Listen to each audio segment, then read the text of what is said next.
Olá, queridos, tudo bem com vocês? Graças a Deus, mais uma aula, mais uma ministração. E eu tô com meu coração muito feliz mais uma vez de poder estar aqui, de poder estar ministrando essa palavra de hoje sobre você. Já quero te agradecer pela primeira aula, se você assistiu, se você já participou, se você já foi ministrado nessa primeira aula. Glória a Deus pela sua vida, que o Senhor possa te ministrar mesmo, que o Senhor possa tocar mesmo o seu coração e que essa semana seja uma semana decisiva sobre vocês, que vocês possam romper naquilo que o Espírito do Senhor tem ministrado, tem falado e tem feito, tem realizado. Deus está fazendo, queridos. Não se esqueça disso. Deus está fazendo, e porque Ele está fazendo, nós precisamos urgente dar respostas ao feito dEle, dar respostas às feituras dEle, aquilo que Deus está ministrando, aquilo que Deus está dando como oportunidade para nós, precisa de uma resposta minha e sua. Por isso a gente precisa ser intencional em todas as coisas que a gente faz. Não à toa, a primeira aula falou sobre a indignação. Essa indignação precisa acender o nosso coração, precisa alardar o nosso coração sobre as coisas que estão acontecendo. Qual a minha resposta a essas coisas? Como eu tenho agido nesse ambiente? E a partir de agora, com a indignação ativada dentro de mim, eu posso dar respostas coerentes, respostas intencionais àquilo que Deus tem falado sobre mim. Então, a minha identidade pode ser ativada a partir de agora, porque Deus está no controle de todas as coisas e eu tenho noção de que eu não posso mais deixar Satanás invadir esse lugar. Esse lugar não é dele, e se esse lugar não é dele, ele não tem autoridade nenhuma para invadir em nada na nossa vida. Nós temos a autoridade dada pelo Senhor Jesus, conquistada na cruz, porque Ele venceu, e através do nome de Jesus, nós também vamos vencer todas as batalhas contra Satanás. Quero te lembrar uma coisa, sabe qual é o lugar mais alto que Satanás pode estar? Você sabe qual que é o lugar mais alto que Satanás pode estar? Aqui, ó, debaixo dos seus pés. É lá o lugar mais alto que ele pisa, é o lugar mais alto que ele chega. Então toma posse da sua vitória, toma posse dessa palavra e que você possa ser incendiado com essa indignação, para que em nome de Jesus todas as circunstâncias que você for viver daqui para frente sejam rompidas, sejam desfeitas as cadeias e em nome de Jesus os caminhos aplanados para você. Amém? Ó, sem perder tempo, eu já quero te indicar o livro de hoje. Se você já assistiu a primeira aula, então eu quero te dizer que esse livro aqui, de alguma forma, vai poder colaborar muito com você. Vai te mostrar muito daquilo que está na palavra, daquilo que a Bíblia fala sobre as ações de Jezabel contra a gente. E é esse livro aqui, olha, Quebrando as Cadeias da Intimidação, pastor John Bevere, pastor americano, ele tem sido muito usado na libertação, na cura de pessoas. E esse livro é sensacional. É um dos livros que o Senhor usou para minha libertação, para quebrar as intimidações da minha vida. Então tá aqui, ó, diga não sem se sentir culpado. Ontem eu estava num restaurante com uma pessoa, ele tinha pedido para conversar comigo, esse rapaz, e aí a gente sentou na mesa para conversar, logo veio uma terceira pessoa. E aí ele falou, posso me assentar? Eu falei, olha, você tem que perguntar para ele, tô aqui por causa dele. Aí o rapaz ficou meio assim, não queria falar não, não queria falar não. Eu falei pro irmão, deixa eu te falar uma coisa, senta em outra mesa, deixa eu sentar aqui para conversar só com ele, que aí eu tenho meu tempo com ele, porque eu vim aqui para isso. Aí o outro rapaz, não, claro, tudo bem, entendi, obrigado e tal, que não sei o quê. E aí esse primeiro rapaz que sentou comigo falou assim, essa é a minha dificuldade, falar não. Falei, então você vai ler esse livro aqui, ó. Ah, eu tenho esse livro, então você leia. Leia esse livro que vai fazer diferença na sua vida. Amém? Então vamos lá, queridos, a gente já vai começar a nossa ministração de hoje e eu tenho certeza que Deus vai falar grandemente ao seu coração, alguma coisa vai acontecer e em nome de Jesus eu já quero ministrar sobre você entendimento. entendimento para essa palavra. A gente não pode agir, a gente não pode fazer as coisas sem entender o que a gente está fazendo. A palavra fala que a gente precisa amar a Deus acima de todas as coisas, com o nosso coração e com todo o nosso entendimento. Então, em nome de Jesus, que o Senhor possa abrir o seu entendimento nesse dia e que você consiga romper com as barreiras que te prendem. Amém? Olha só, já pega seu material de anotação, já pega lá a sua Bíblia, fica com ele aí na mão, que a gente já vai começar agora o nosso conteúdo de hoje.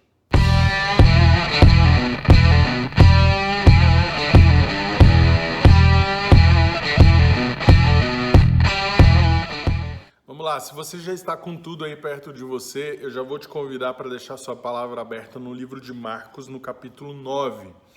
O tema da nossa aula de hoje é arrependimento, perdão. Nós vamos liberar perdão e arrependimento para o resgate da nossa identidade. Então, eu quero começar ministrando aqui essa palavra com você. Se você veio no programa Renovo nos últimos meses aqui na Estância, você já pode ter me assistido dando essa ministração. Essa é uma ministração que o Senhor me deu para o programa Renovo e eu quero liberar ela sobre a sua vida. Marcos capítulo 9, a partir do versículo 14, diz assim a palavra, olha, quando eles se aproximaram aos discípulos, vieram numerosa multidão ao redor e os escribas que estavam discutindo com eles. E logo, toda a multidão, ao ver Jesus, tomada de surpresa, correu para ele e o saudava. Então, ele interpelou os escribas, o que é que vocês estão discutindo com os discípulos? E um dentre a multidão respondeu, mestre, eu trouxe-te o meu filho, possesso de um espírito mudo, e este, onde quer que o apanha, lança-o por terra, e ele espuma, rilha os dentes e vai definhando. Roguei aos teus discípulos que o expelissem, e eles não puderam fazer. Então Jesus lhes disse, ó geração incrédula, até quando eu estarei convosco? Até quando vos sofrerei? Traze-me a criança. E trouxeram-lhe. Quando ele viu a Jesus, o espírito imediatamente o agitou com violência, e caindo ele por terra, revolvia-se espumando. Perguntou Jesus ao pai do menino, há quanto tempo isso lhe sucede?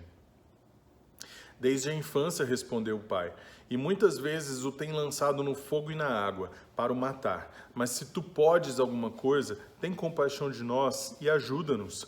Ao que lhe respondeu Jesus, se podes... Tudo é possível ao que crê. E imediatamente o pai do menino exclamou com lágrimas, eu creio, ajuda-me na minha falta de fé. Vendo Jesus que a multidão concorria, repreendeu o espírito imundo, dizendo-lhe, espírito mudo e surdo, eu te ordeno, sai desse jovem e nunca mais tornes a ele. E ele, clamando, o agitando muito, saiu deixando-o como se estivesse morto, a ponto de muitos dizerem, morreu. Mas Jesus, tomando-o pela mão, o ergueu e ele se levantou. Quando entrou em casa, seus discípulos lhe perguntaram em particular, por que não pudemos nós expulsar aquele demônio? E respondeu-lhes Jesus, esta casta não pode sair, senão por meio de oração e jejum. Você pode estar se perguntando aí assim, por que ele está lendo um texto sobre um menino endemoniado para querer falar sobre perdão, para querer falar sobre arrependimento? Vamos lá.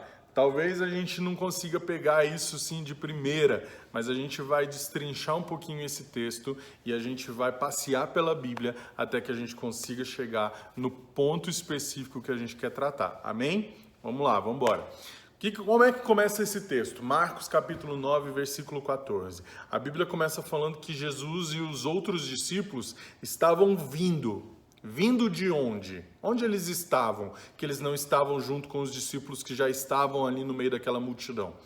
Jesus, junto com Pedro, João e Tiago, estavam no Monte da Transfiguração. Jesus estava com esses 3 discípulos lá em cima no monte, onde lá eles têm uma cena onde eles encontram Moisés e Elias. Os discípulos acabam até querendo permanecer naquele lugar e falando, Jesus, vamos montar nossas tendas aqui, vamos permanecer nesse lugar. E ali eles estão conjecturando coisas sobre o reino. Eles estão conversando sobre o reino. E essa circunstância, essa cena que acontece lá em cima, faz com que Jesus esteja transfigurado, ou seja, ele comece a brilhar o seu rosto, o rosto dele se modifica com a glória que ele recebe lá em cima. Mais ou menos aquilo que Moisés experimenta quando Moisés desceu do monte, o rosto todo brilhando. Logo que Jesus e também o próprio Moisés desceram do monte, o que acontece? Acontece que eles encontram os discípulos, Jesus encontra os discípulos junto com os escribas. Então tem ali um grupo de escribas, um grupo de mestres da lei, aqui os discípulos, e ao redor deles tem uma multidão enorme. E aí o que acontece? Ao ver Jesus, a multidão se aproxima de Jesus. Ela vai direto para onde ele está. Agora, essa é a similaridade com Moisés. Quando Moisés desce também, a multidão logo se aproxima dele. Por quê? Por que isso acontece? Geralmente a gente vai ver na Bíblia a multidão se aproximando de Jesus depois que Jesus opera alguma maravilha. Mas aqui nesse caso não aconteceu isso. As maravilhas não foram operadas, Jesus não fez nada de diferente. Não aconteceu nada além da própria chegada deles. Simplesmente o fato de Jesus chegar no lugar faz com que a multidão se aproxime dele e esteja ali próximo a ele. Gente, entendam o seguinte aqui, a presença da glória de Deus, a transfiguração, a forma nova como Jesus estava, é a única coisa que pode de alguma forma atrair esses homens, atrair essa multidão à pessoa de Jesus.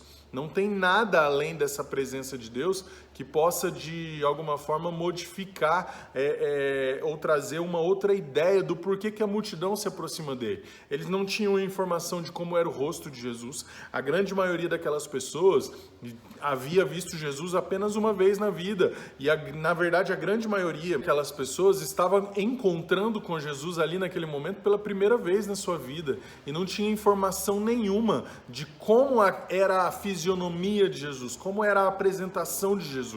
A gente não tem uma ideia aqui do que poderia de alguma outra forma ter atraído aquelas pessoas a Jesus, senão a forma como ele estava, a transfiguração que ele estava. Gente, entendam o seguinte, não tinha informações sobre como era o rosto, como era a aparência, qual era a altura, não tinham outras informações, eles não tinham imagens da pessoa de Jesus, eles tinham apenas relatos, informações daqueles que já haviam visto Jesus, que poderiam dizer assim, olha, Jesus é assim, Jesus é assado, ele se parece com esse, ele se parece com esse, a altura dele é mais ou menos essa. Essas eram as informações que eles tinham a respeito de Jesus. Então, ver Jesus e ir atrás dele já é um grande ponto. E a gente vai entender por que esse ponto é importante na continuidade do texto, entendendo mais ou menos o que está acontecendo ali naquela circunstância que está acontecendo na conversa entre os discípulos e os escribas. Jesus faz uma pergunta, ele meio que ignora a multidão que veio até ele e ele faz uma pergunta direcionada aos escribas. O que vocês estão discutindo com eles? O que vocês estão conversando com os discípulos? Os escribas não falam nada. Para pensar assim, por que esses escribas não falam nada? Por que eles não respondem a Jesus? O texto não afirma nada para a gente. Mas se tinha algo que os escribas, que os mestres da lei queriam, era provar que Jesus e os discípulos estavam errados. E eles queriam fazer isso para quem? Para o povo. Então, a cena ideal estaria montada ali. O povo de um lado, os discípulos falhando do outro e os escribas ali assistindo aquele processo todo. Só que quando Jesus pergunta o que está acontecendo, eles não respondem nada. E por que eles não respondem nada? Porque o povo se aproximou de Jesus. O povo que estava reunido num ponto foi todo para Jesus. E aí o que acontece? Jesus é bom em pegar a gente, colocar a gente em pegadinha. Se a gente responde alguma coisa aqui agora, que Jesus consegue virar, o que ele vai estar fazendo é virar o povo contra a gente. Então é melhor a gente ficar quietinho. Os discípulos também não respondem nada, porque para os discípulos está sendo uma vergonha ali o que está acontecendo. Para os discípulos está sendo um problema ali o que eles estão experimentando. Eles estavam falhando naquilo que eles foram chamados para fazer. E quem vai responder é alguém que está no meio da multidão. E é a pessoa que mais tem interesse na resposta. É o pai do menino. O pai do menino salta no meio da multidão e fala: olha, Jesus, eu trouxe o meu filho que tem sido dominado por um espírito, por um demônio, desde que ele era pequeno. Já fez de tudo com ele esse demônio. Faz ele definhar, rilhar os dentes, faz ele ficar mudo. Eu já fiz de tudo, já vi de tudo com esse menino. Mas os seus discípulos não foram capazes de expulsar o demônio dele. Os seus discípulos não conseguiram fazer isso. E aí, eu estou aqui agora pedindo para você. E aí Jesus fica o quê? Irado. O que Jesus faz? Jesus fala: olha, tragam-me o menino. Até quando eu terei que ficar com vocês? Até quando eu terei que dar suporte? Eu sei que muitas vezes a gente lê até quando eu terei que suportá-los e a gente acaba entendendo até quando eu terei que tolerar você. Mas na verdade é até quando eu terei que dar suporte. O que Jesus está falando é o seguinte, assim, olha, até quando, para que algum milagre aconteça, eu preciso estar presente? Por que vocês não conseguem fazer milagres por vocês mesmos? Por que vocês não conseguem dar resposta àquele que está precisando de alguma coisa?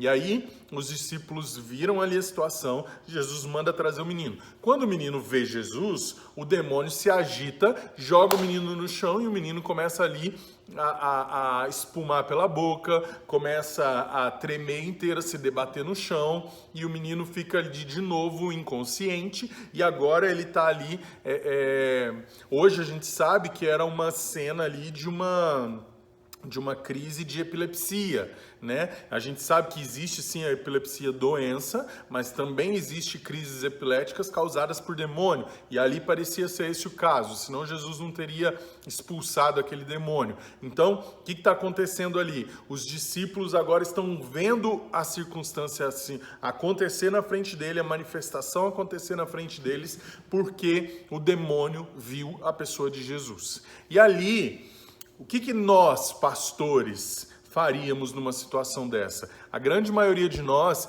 ia chegar ali e ia colocar a mão sobre o menino, e impor a mão sobre o menino e expulsar o demônio, achando que esse era o ponto principal do que precisava acontecer ali. Mas não é isso que Jesus faz. Preste atenção no que Jesus faz. Enquanto o menino está ali, jogado no chão, se debatendo, Jesus está entrevistando o pai do menino. Ô pai do Zé, vem cá. Desde quando isso está acontecendo com o Zé? Desde a infância. Já jogou ele no rio, já jogou ele no fogo, já tentou matar ele de todas as formas. Aí você imagina o pai do Zé ali, desesperado, frenético, querendo resolver alguma coisa. E ele fala: Jesus, ao invés da gente ficar conversando, se você pode fazer alguma coisa, me ajuda. Se você pode fazer alguma coisa, me ajuda. E aí Jesus se ira de novo, igual tinha se irado com os discípulos lá atrás. Ô pai do Zé, o que você quer dizer com se podes? Tudo é possível para aquele que crê. E aí o pai do Zé, uau, abre a mente dele. E ele fala assim: eu creio. Em lágrimas ele exclama isso. Eu creio. Ajuda-me a vencer a minha falta de fé. Ajuda-me a vencer a minha incredulidade. E aonde que eu quero chegar com isso? Quero mostrar para vocês que a partir do momento que o pai do menino foi curado da sua incredulidade, aí sim Jesus se volta agora para o menino. Então, em nome de Jesus, demônio, sai dele e nunca mais volte. Por quê? Porque o pai do menino foi curado. O pai do menino foi reestabelecido na sua fé. A autoridade espiritual sobre a vida daquele menino era o pai. E a partir do momento que o pai é liberto, que a fé do pai é curada, o filho também é automaticamente liberto. Porque o demônio não tem mais autoridade, não tem mais legalidade para acompanhar aquela criança. Gente, entendam aqui, essa é a grande chave dessa questão. Quando os discípulos depois vão embora para casa e eles chegam em casa e perguntam para Jesus por que a gente não foi capaz de expulsar aquele demônio, a resposta de Jesus para eles é o quê? É porque castas, certas castas, só podem sair com jejum e oração.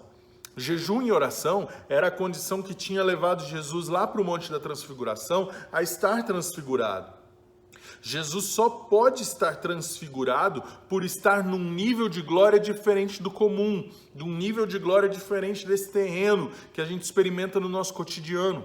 Jesus estava experimentando um ambiente de glória diferente. Então a autoridade dele naquele ponto era maior, porque ele dá ordens celestiais, ele dá ordens no mundo espiritual. Se você sair de Marcos e for lá para Mateus capítulo 18 vai falar desse mesmo texto. E na continuidade desse texto, os discípulos vão começar a fazer perguntas para Jesus, todas elas voltadas para o nível de autoridade que eles têm. Todas elas querendo saber por que a gente está sem autoridade. Olha que interessante, os discípulos passaram por uma circunstância até certo ponto humilhante e depois dessa humilhação eles começaram a questionar a autoridade que eles têm para exercer aquilo que eles foram chamados por Jesus para exercer. Eles estavam questionando, eles perguntam, por exemplo, quem é maior no reino dos céus? Vai lá, lê Mateus capítulo 18. Eles perguntam, quem é maior no reino dos céus? Só que eles estavam pensando ainda na autoridade, no quesito hierarquia. Quem é maior? Quem tem mais poder? Quem tem mais nome? Quem tem mais força? Quem consegue fazer mais coisas? E não era essa autoridade que Jesus estava denotando. A autoridade que Jesus queria entregar para eles era a autoridade de vencer o mal, de vencer a morte, de vencer as trevas. E essa autoridade vinha dada por Jesus. Se você ler lá em João capítulo 8, do versículo 21 até o versículo 30, você vai ver que Jesus está fazendo um discurso a alguns judeus. E nesse discurso, ele está defendendo duas coisas.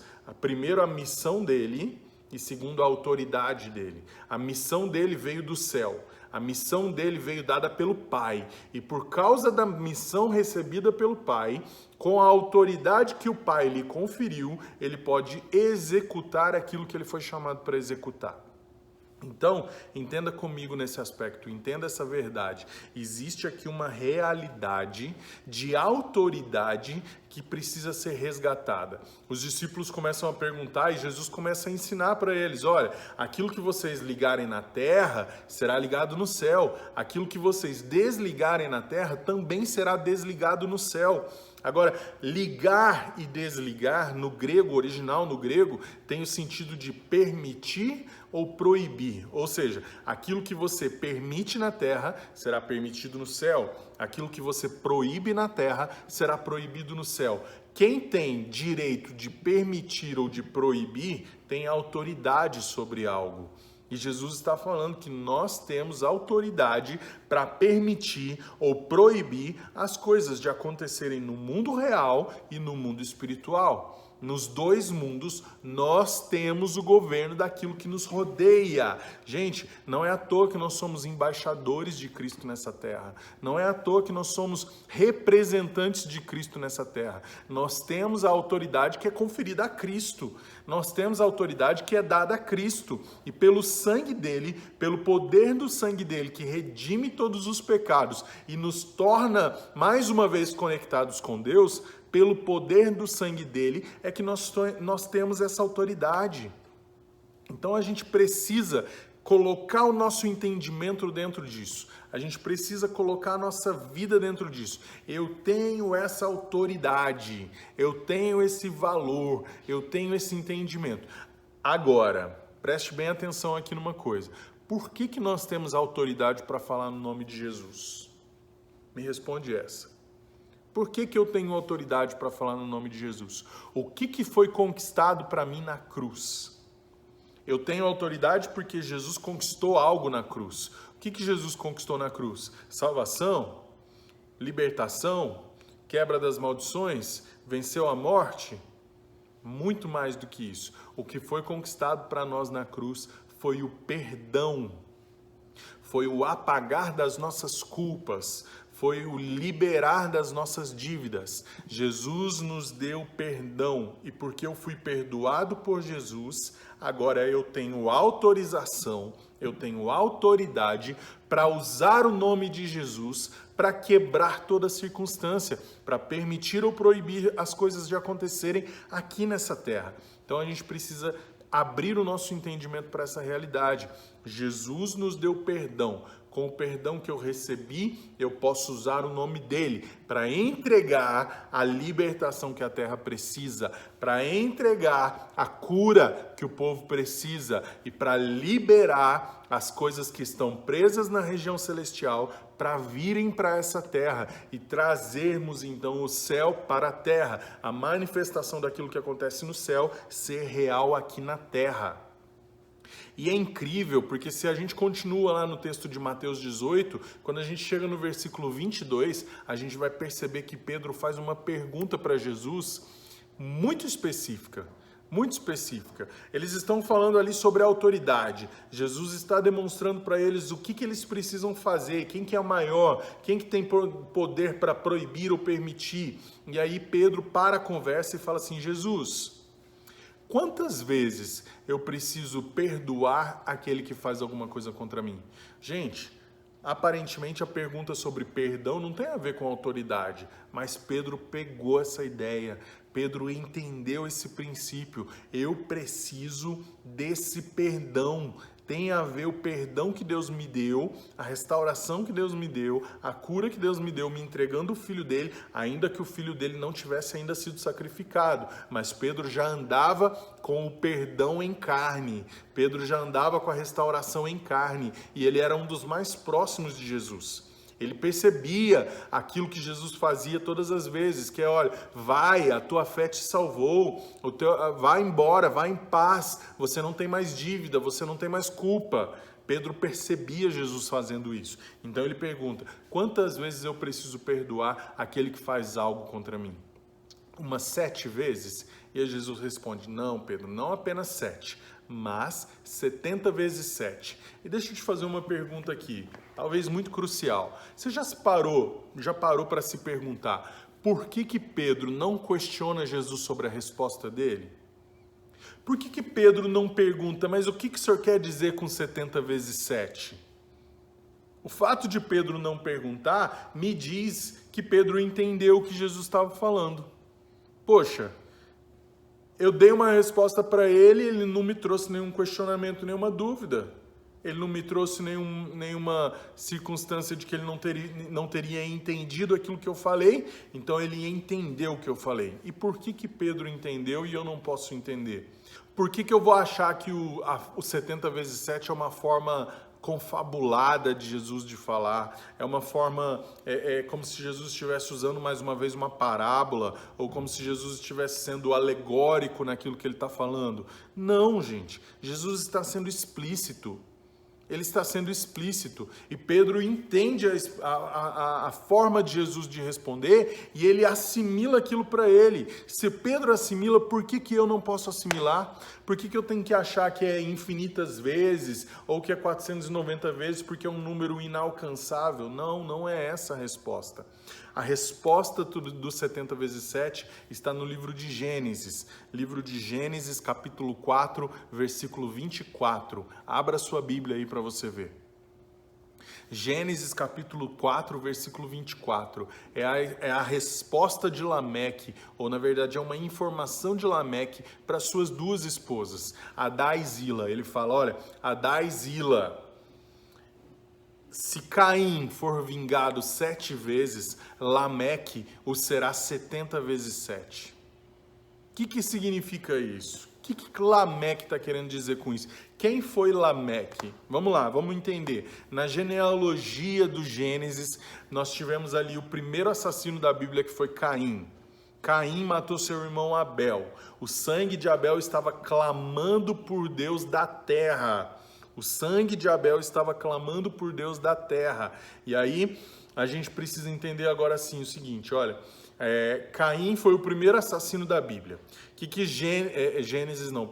que Êxodo capítulo 20, versículo 5, a parte B do versículo fala? Fala assim, olha, eu sou Deus zeloso que castigo os homens até a sua 3ª ou 4ª geração daqueles que me aborrecem. Então Deus está falando, eu sou Deus zeloso que castigo até a 3ª ou 4ª geração dos homens que me aborreceram. ou seja, daqueles que cometeram alguma iniquidade. O que é uma iniquidade? Uma iniquidade é um pecado que forma raiz, é um pecado que forma consequências geracionais, é um pecado que não está apenas sobre mim, mas sobre a minha geração também. Então, por exemplo, um assassinato é uma iniquidade. Por quê? Porque ele vai abrir uma raiz, um precedente para que o inimigo tome a minha vida, tome a minha família, tome o meu sangue, porque o meu sangue foi colocado como condenação por causa daquele pecado que eu cometi. Então, Caim foi o primeiro assassino da Bíblia. Se você ler ali a partir do versículo 17, você vai ver a genealogia de Caim. A quarta geração de Caim é Lameque. A quarta geração de Caim é Lameque. E Lameque é o segundo assassino da Bíblia. Ele fala ali no versículo 21, se eu não me engano, ele fala assim, olha, Adá e Zila, ouçam-me, matei um homem porque me feriu e um jovem porque me pisou os pés, porque me calcou os pés, um mancebo. Gente, ele não apenas matou uma pessoa, mas ele matou duas pessoas. Ele não apenas manteve a iniquidade aberta, como aquele contrato com o inferno que se encerraria na geração dele, ele acabou expandindo aquele contrato por mais 4 gerações. Se Lameque não cometesse nenhum assassinato, a culpa de Caim teria se encerrado nele, e nos filhos dele o diabo não poderia ter cobrado nada, mas porque Lameque continuou o pecado, ampliou aquela iniquidade, por mais 4 gerações a família dele teve que pagar aquele preço. E aí o que eu quero te mostrar aqui? Lembra lá naquele texto de Marcos capítulo 9, quando o pai é perdoado e o filho é curado? O pai foi perdoado para o filho ser restaurado. O que eu quero te dizer com isso? Eu quero te dizer que existem pecados que são geracionais. Já falei para vocês da iniquidade. A iniquidade passa de geração a geração. Quando eu faço como Neemias, quando eu faço como Jesus, quando eu faço como Daniel, me identificando com a minha família, me identificando com alguém, pelo perdão dos pecados desse alguém, eu quebro sobre a minha família toda a raiz de iniquidade deixada pelos meus antepassados, que me segue como herança. O que eu quero te ensinar aqui? Eu quero te ensinar aqui que existe um princípio de identificação. Neemias faz isso quando ele se identifica com o povo. Daniel faz isso quando ele se identifica com o povo. Jesus faz isso quando ele se identifica com a gente, ali na cruz, pedindo para que ele pague o preço pelos nossos pecados. Daniel, Jesus, Neemias, outros autores bíblicos também fizeram isso, se identificando com o povo de Deus, para que o pecado do povo fosse perdoado. Nós podemos fazer isso com a nossa família. Nós podemos nos identificar, Senhor, para trás de mim, dos meus pais, nos meus avós, nos meus bisavós e nos meus tataravós, tem 4 gerações de pessoas que muitas vezes podem ter te aborrecido, podem ter feito com pecados que eu até nem sei. Davi no Salmo 55 fala, perdoa-me das iniquidades que me são ocultas, daquelas que eu não conheço, daquelas que eu não sei que foram cometidas por mim ou pela minha família, mas perdoa-me. E é isso que eu quero te pedir agora, Senhor. Perdoa-me dos pecados que eu não conheço. Perdoa-me, eu me arrependo diante do Senhor das realidades cometidas pela minha família, do sangue, do DNA que circula dentro de mim, e eu te peço perdão por esses pecados. Eu te peço que os 70 vezes 7 de Lameque, que trouxe sobre mim iniquidade, seja substituído agora pelos 70 vezes 7 de Jesus, aquele que Jesus fala para Pedro, que cobre toda a iniquidade. Vamos lá, quando a gente comete um pecado, o que acontece? Aquele que cometeu algo contra a gente, vamos pensar ao contrário, alguém que fez alguma coisa contra você. Aquele que fez algo contra você, quando você se vê no meio daquela circunstância, você tem 2 opções.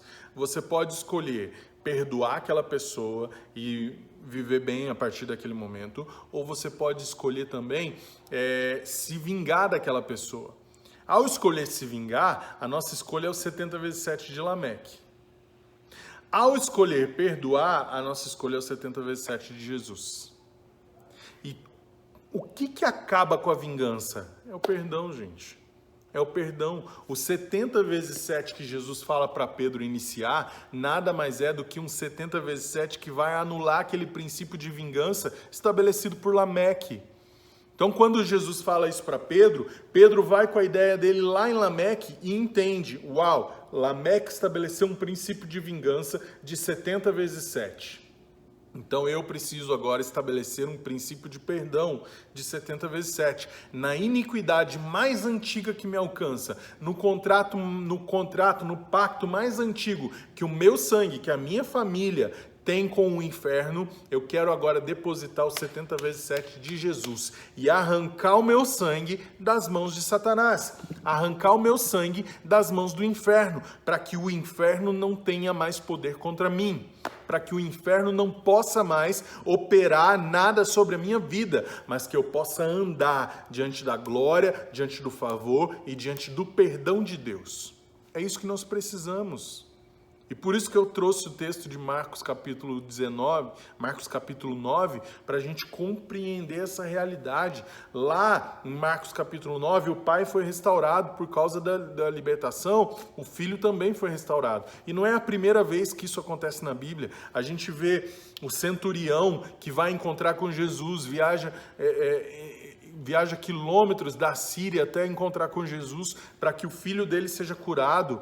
Quando ele encontra com Jesus, Jesus fala, olha, volta para casa, que seu filho está sendo curado agora, tua fé te salvou. E aí no meio do caminho da volta, ele encontra com um servo dele que fala, olha, teu filho foi curado ontem, 1h da tarde. Ele, 1h da tarde, era a hora que eu estava com Jesus.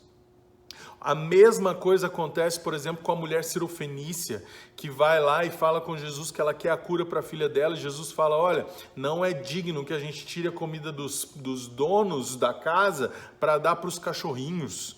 E aí ela fala o quê? Até os cachorrinhos podem comer das migalhas que caem na mesa de seus donos. E aí Jesus fala, você entendeu. Você entendeu? Vai em paz porque a tua fé te salvou, tua filha está curada.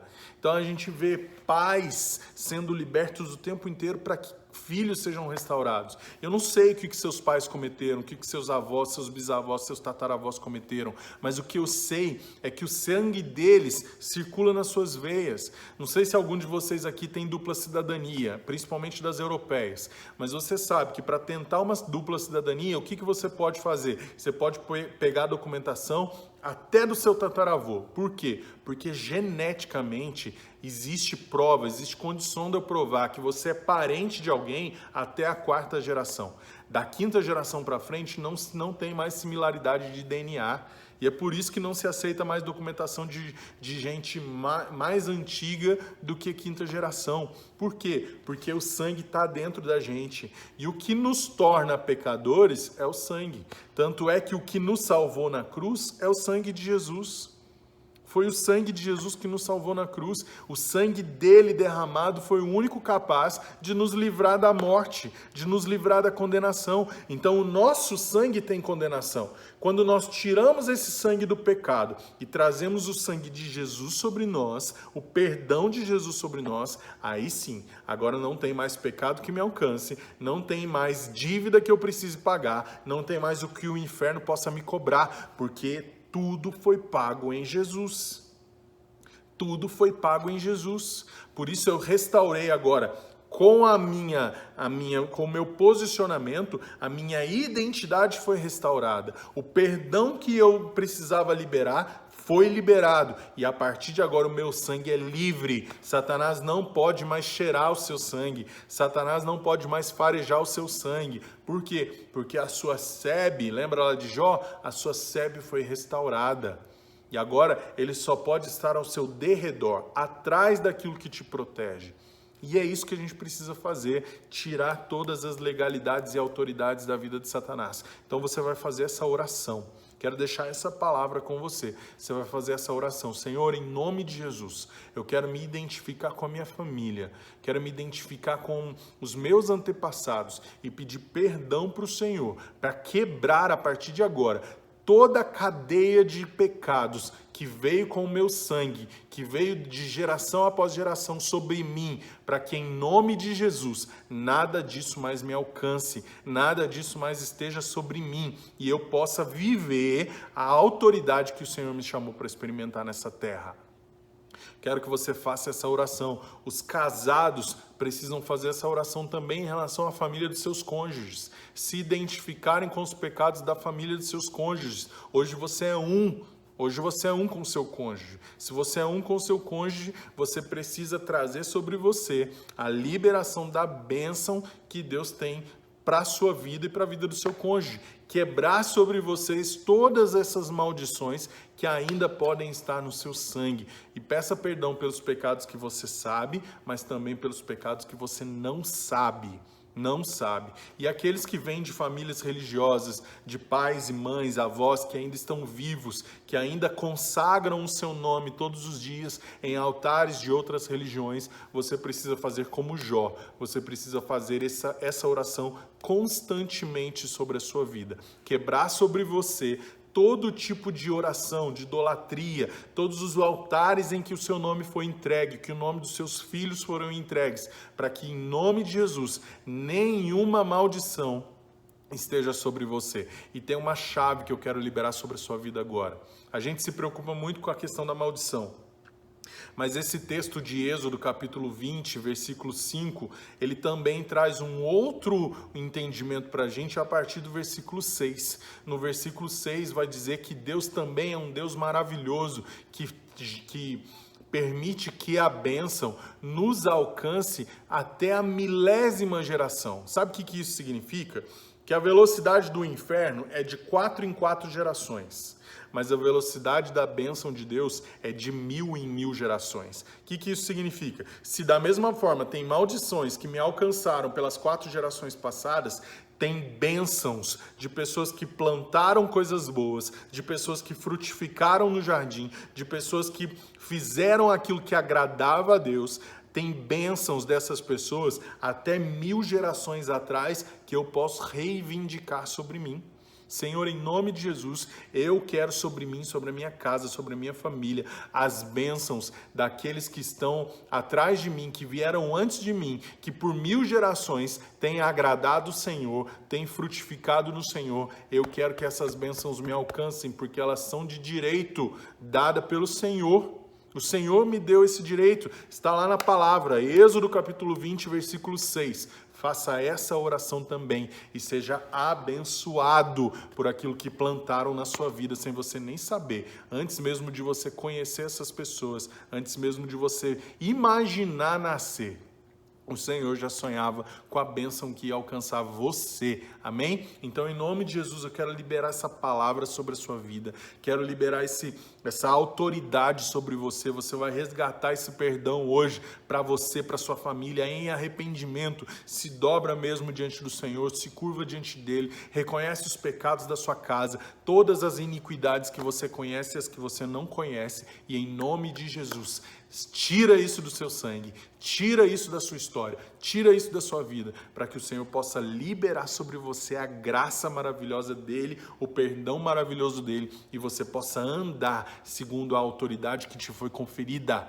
Você é um soldado, um atalaia nas mãos do Senhor, e você precisa estar com a sua armadura fortalecida para você viver o melhor das experiências dele na sua vida, amém? Então já quero aqui encerrar nossa aula de hoje glorificando a Deus pela sua vida, glorificando a Deus pelo seu coração e liberando sobre você essa palavra poderosa. Seja livre, seja curado, seja ministrado, e que em nome de Jesus você aprenda a fazer essas orações que vão restaurar e dignificar a identidade de Deus na sua vida. Um beijo no coração de todos vocês e eu vejo vocês amanhã na próxima aula. Tchau, tchau.